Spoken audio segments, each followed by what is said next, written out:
So mga tol, excited na po si former 3 Division World Champion General Casimero sa paparating niyang laban.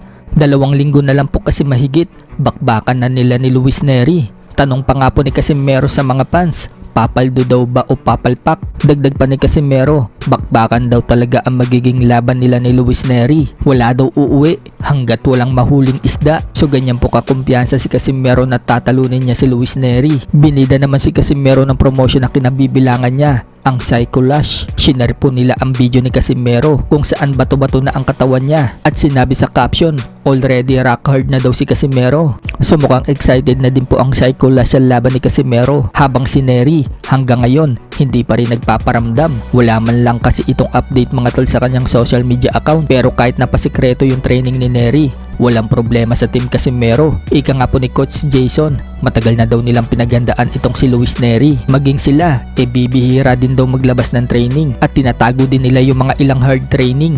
Nabanggit po kasi ni Casimero mga tol, kung mapapansin daw sa paa niya, mapapaisip daw kayo kung ano daw ang ginagawa niya at wala daw tayong balita tungkol dyan. So makikita nga po sa paa ni Casimero na naglalabasan din yung mga muscle niya at ugat. So ibig sabihin lang siguro niyan mga tol, pinapahirapan din ni Casimero ang kanyang sarili sa training nang hindi nakikita ng mga tao. Sa kabilang banda naman mga tol, matapos pong sabihin ni Bernacle Super Welterweight World Champion Rolando D na kung easy lang umano niya tinalo itong si Paulie Malignaggi, ganyan din daw ang sasapitin ni American kung sakali maglaban daw sila sa Bernacle Boxing. Maging nga din si Floyd Mayweather Jr., ganyan din daw ang sasapitin at iba pang mga legends sa boxing. So may mga nag-react nga po ng mga Pinoy fans sa sinabi ni Rolando D at sinasabing mayabang na daw itong si Rolando D porket nanalo lang daw ito kay Paulie Malignaggi. So may sagot nga po si Rolando D sa mga nagsasabing mayabang siya. Ito po yung pagkakasabi niya, ang kulit ng ibang Pinoy boxing fans no. Boxers are easy to beat outside of boxing ring.